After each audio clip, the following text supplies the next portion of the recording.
Hello, this is Sherline of Kathanika. The story I have for you today is a folk tale from the Lepcha tribe of Sikkim. It is called The Secret Valley. This story is brought to you as part of the Utsav 2020 festival organized by the Jaya Hai Museum of the Mumbai International Airport. Every year in the month of November, the Lepcha people celebrate a festival called Sakyo Rumfat. This festival is celebrated as a Thanksgiving festival where all kinds of crops, grain and vegetables are offered to the gods. Among the people of the Lepcha tribe, there is a tale passed down from one generation to the next that tells of how the Lepcha people came to receive grain from the gods. This is that story. The Lepchas believe high up in the mountains, hidden by the great peak Kanchenjunga, there is an ancient land called the Mayil Valley. The Lepchas believe that their forefathers, the children of the mountains, consisting of 7 couples, came from this valley, and these ancestors continue to live in this hidden land to this very day. The legendary Mayil Valley is said to be surrounded and protected by tall mountains on all sides. There is but one route to the valley, and this is guarded by strong demons who will not allow anybody to pass through. Additionally, there is said to be a huge rock blocking the passage. This rock is said to be so huge and heavy that man cannot move it aside. However, this was not always the case. They say that a very long time ago, the people of Mayil Valley would come down to see their children, the Lepchas. But they no longer do that, probably because people are no longer good and pious. There is a tale though that there was one man, Shairabu, who had managed to find the way to the legendary Mayil Valley. This was the time when the livelihood of the Lepchas was primarily hunting and gathering of wild plants.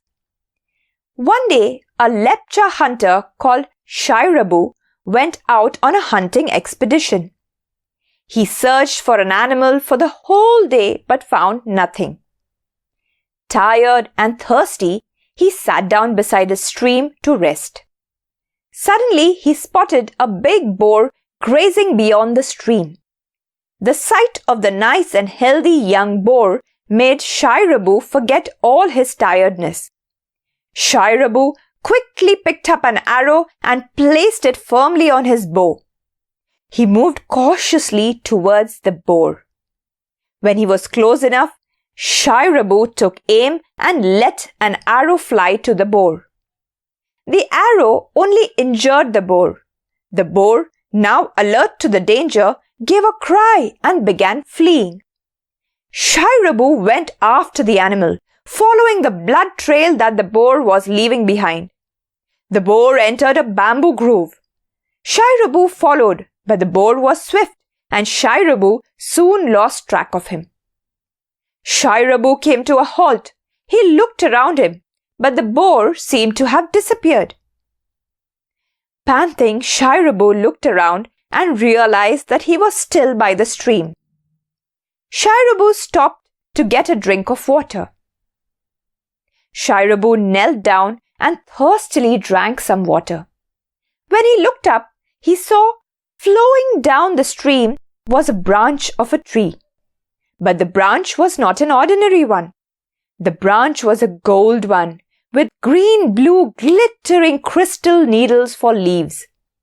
At once, Shairabu knew that there was something special about it. Shairabu fished out the floating branch, examined it, and with a fluttering heart, gasped, "Such a tree can only grow in the Mayil Valley," he said to himself. Shairabu looked up excited. That meant The Mayil Valley should be up along the stream somewhere. Shirabu decided if he could follow the stream, he would be able to get to Mayil Valley. And so, Shirabu began walking up the stream. Shirabu walked and walked and walked. Day changed to night and night changed to day, and Shirabu kept walking. Shirabu walked, confident in his heart that he would find the Mayil Valley. Shirabu crossed the forest and came to the snow-clad hills. He passed high mountains and peaks. After walking for several days, Shirabu heard a grunt behind a bush. Shirabu went around to check what was the source of the sound when out shot the boar that Shirabu had injured a few days back, with the scar still fresh on its hind leg. Shirabu immediately began chasing it. It was late in the evening. The sun was getting ready to set over the horizon. Shirabu saw the injured boar moving towards the forest. Shirabu followed it and found himself on a farm. Shirabu was surprised to find the boar nesting amongst a group of other pigs in a pen next to a farmhouse. A dog came out and started barking at Shirabu. As Shirabu stood there taking in the surroundings, an old man with grey hair came out of the farmhouse. The old man looked at the boar and was pleased. The old man thanked Shirabu for helping him find his lost boar and invited him into the house. Inside the warm farmhouse, the old man was joined by an old lady who also thanked Shirabu. This old couple welcomed Shirabu. They took him in, made him wash and fed him nice things. Shirabu the hunter looked about the house. He did not see any children around and he asked in surprise, "Don't you have any children?" "No, we don't have children," they replied. After talking for some more time, Shirabu gave a big yawn. He was really tired. The old couple offered Shirabu a warm bed, a blanket, and he was soon fast asleep. The next morning, Shirabu was awakened by the amused laughter of little children. Shirabu was surprised. There was a little boy and a little girl playing about in the house. Shirabu thought that the old people must have gone to work in the field. He was wondering why the old couple had not told him about the children though. Shirabu waited patiently, but the old couple did not appear. Shirabu went outside to look for the old man and woman. But when they did not appear, Shirabu came back into the house once more and fell asleep, for Shirabu was quite exhausted from all that walking for many days. When Shirabu woke up, it was midday. He saw that the children had turned into a young man and woman. Shirabu was now beginning to feel uncomfortable. What place was this? He thought to himself. He was now filled with fear that the house was perhaps the abode of evil spirits. Shirabu mustered up some courage and asked the young man and woman about the children and the old couple. The young man smiled and told Shirabu, "Do not be afraid, my friend. We are immortal beings who never die. The children and the old couple are us. In the morning, we are little children. As the day passes, we age and become young by midday. Then towards sunset, we age and become old. This is our daily routine. The cycle repeats every single day." The couple offered Shirabu some delicious food. The young man then took Shirabu to the hillock and pointed to the valley that lay before them. "This is the most fertile land in between the mountains. This is the valley called Mayil Kyong, the hidden village." Shirabu gasped. His eyes opened wide and he noticed that the trees around him were different. They were not ordinary trees, but ones made of gold and crystals. Shirabu's jaw fell open when he realized he had finally found the hidden village, the legendary Mayil Valley.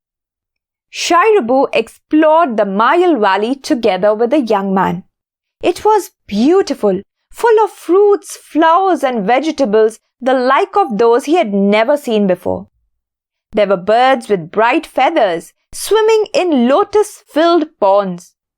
There were cascading waterfalls. This was certainly paradise on earth.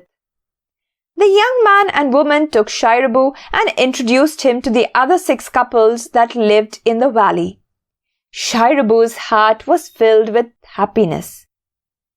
The young man told Shirabu that the 7 couples were created and had existed and lived in the Mayil Valley since the beginning of time.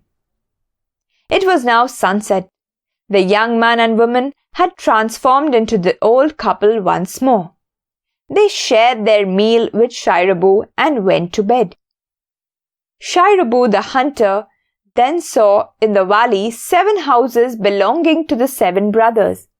He was invited and stayed with all of them in turn, a day with each of the brothers. At the end of the 7 days, the people of Mayil Valley asked him to go back. They gave Shirabu a gift of a basket full of fruits and 7 seeds and said, "Go back and sow this and you and your people will have plenty to eat. But say nothing of what you saw here." "But how will we know when we need to sow the seeds?" asked Shirabu. "Don't worry, we will send out the birds, Mayil foe, the birds with the white feathers. When they appear, you must get to work and sow the seeds," said the old couple. Shirabu took the basket. He bent down to set the basket beside him. When he straightened up again, he found himself to be at the place where he had seen the wild boar for the very first time. Shirabu was puzzled. But Shirabu took up the basket, went back to the Lepcha tribe and distributed the seeds amongst all the villagers. The Lepchas believe that is how they came to have grains. The 7 brothers, they say, still live in the Mayil Valley. They consider them as gods of grains. So the Lepchas pray to the gods of Mayil for a good harvest. And that, my dear friends, is the story of how the Lepcha tribe people came to have their grains. I hope you liked the story. If you did, don't forget to subscribe and share this channel with your friends. Thank you.